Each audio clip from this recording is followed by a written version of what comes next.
All right, here we go. Box break number 10 coming at you. Last couple boxes have not been very good. Though we did pull a Keston Hira mini frame auto, so that was a nice hit. It's in my eBay store. Can't remember what I priced it at 5 minutes ago. Maybe $30. Priced the RL Stein at 15, which is about where those have sold. So those are on my eBay store. Check out 1millioncubs.com. Let me clean up these piles. It's in a box. Okay. This pile cleaned up. Probably should have done this before going live, right? Bore you to tears. More boring than my actual breaks. My apologies. Okay, here we go. Let's scissors down. Box break number 10. 2 after this to go. And then my Allen and Ginter fun for another year is complete. Heritage Miners releases next week. I am considering a case. Got Aaron Judge, box loader. I don't know what your thoughts are on box loaders, but I am not a fan.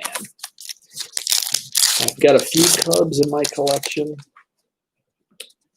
and they just kind of sit. I don't display them.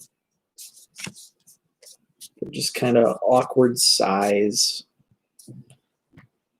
They're about the only thing since becoming a team collector, a super collector, I've come to love most cards and card-like items. Ernie Banks, speaking of Cubs, Mr. Cub himself. I've come around to pins. I've come around to minis from Allen and Ginter. I've even come around to Topps buybacks and rediscovered Topps and Leaf buybacks. But I have not come around to box toppers. I don't like the Heritage box toppers. I don't like Allen and Ginter box toppers. I just don't like box toppers. And they're hard to sell. Safari Sites. Nice Nico Horner insert. Although I will say they're hard to sell. Some are not. They are not as hard to sell as like something like that. A Willens Estudillo Jersey Relic belongs in a dollar box. And so does this one that I just pulled. Colton Wong. I do list them in my eBay store, and they usually sit.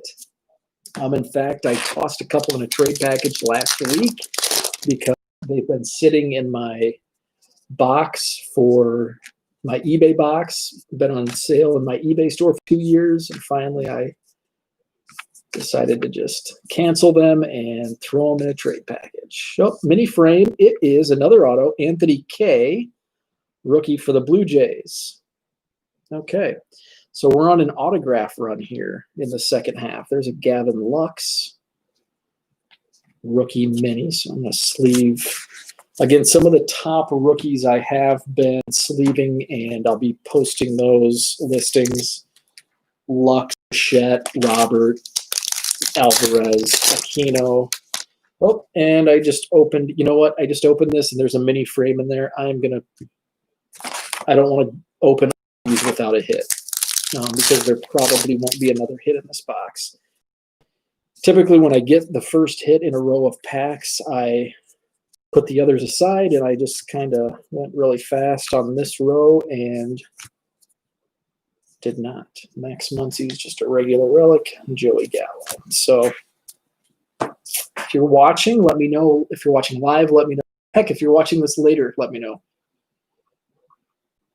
Drop a comment. If you are watching live, let me know just so I have somebody to, I don't feel like I'm talking to myself. Willie Mays, Clayton Kershaw, Giolito. Also, if you are watching at any point, make sure to subscribe to my YouTube channel. This is the second mini of the 9 ways to first I've pulled. And that's about the 4th chicken I've pulled. Somebody joked on Twitter, I saw, I think it was Brent and Becca actually, joked to Topps that he pulled the horse rookie card. Darryl Strawberry, Fred McGriff. Another for the PC, A&G back Andre the Hawk Dawson.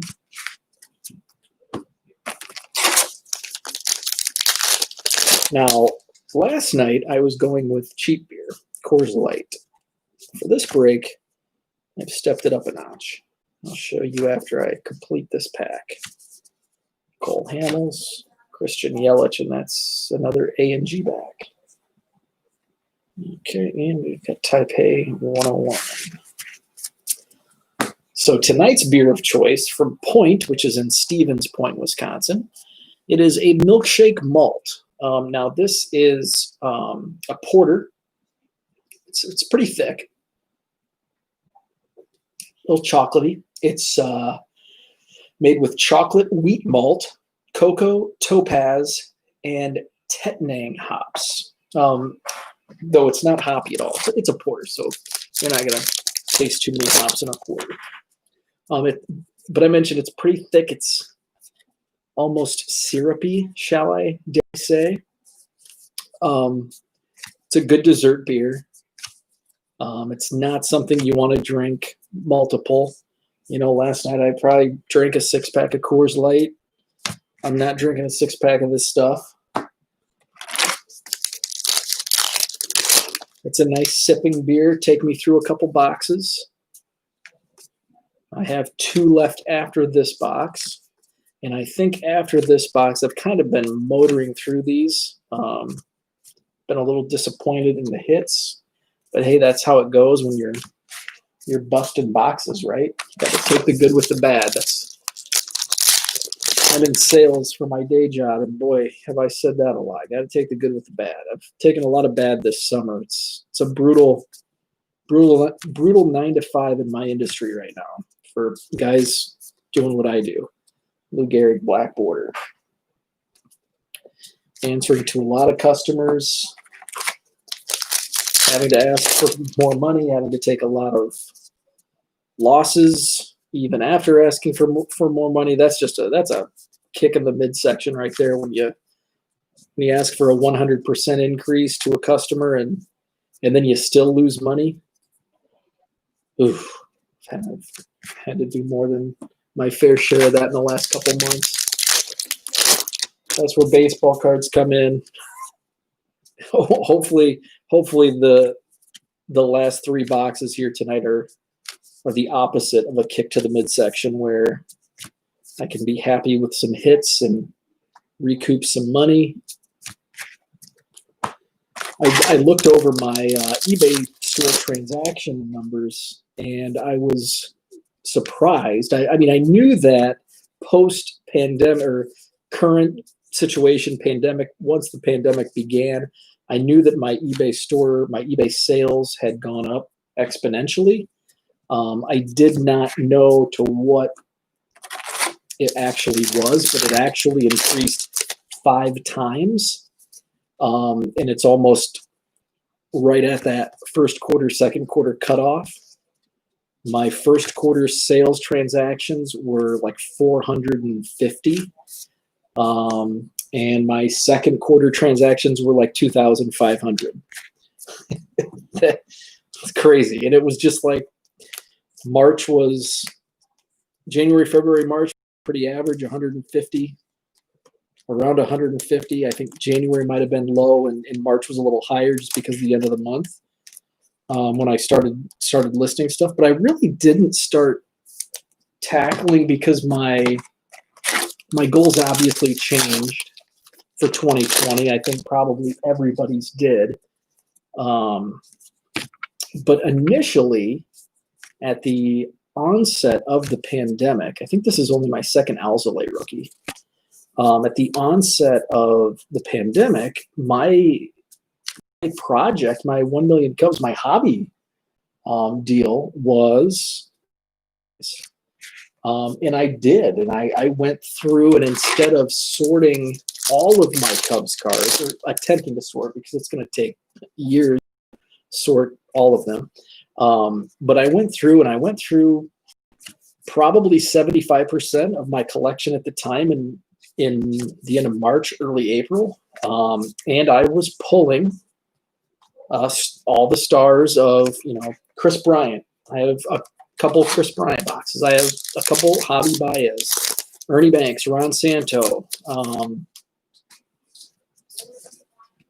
Sandberg, Sosa. And so that was kind of the goal. I'm going to use my extra time that I can't go out with friends. I can't go out to dinner, no vacations. I'm going to use that to get my Cubs collection organized and do any trades that I can. And I continue. I actually started doing more trades than what I had planned on.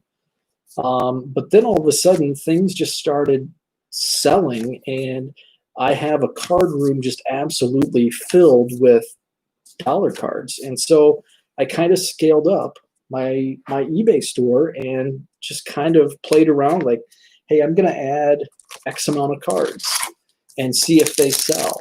And they did. And then eBay, by the end of April, gave us an incentive for free listings. Like, now you can list 50,000 buy it nows with your eBay store subscription. So that gave me further incentive to scale up my store. And so that's what I did. And thank God, fortunately, eBay kind of put that into they're doing that on a permanent basis now. So now I can continue to scale up without crunching the numbers like, okay, I've got to stop listing at 1,500 because 500 of those listings are going to be charged to my subscription an additional 10 cents per item. Now I'm paying $110. I've got to sell $110 worth of cards just to break even. And when you're selling dollar cards, it's kind of a tall task. So that's kind of where I was. So I should increase here in quarter three. I'm right around, I think I'm about 100 or 200 behind my second quarter numbers, but there's still 2 weeks left. So listing a lot of Allen and Ginter should boost me up to 2,700, 2,750 maybe. Last pack. So this has the third hit. Before we get to it, did pull a mini framed auto of Anthony K in this box, as well as a Colton Wong. Now this is A group relic. The difference is you see the relic is over to the right, whereas the B group, these are the dollar ones, is centered. And I kind of like these better than the A's. Okay, so let's go last pack. There's a hit in here. Kyle Tucker, Paul Goldschmidt. Oh, it's another mini frame. What's it going to be?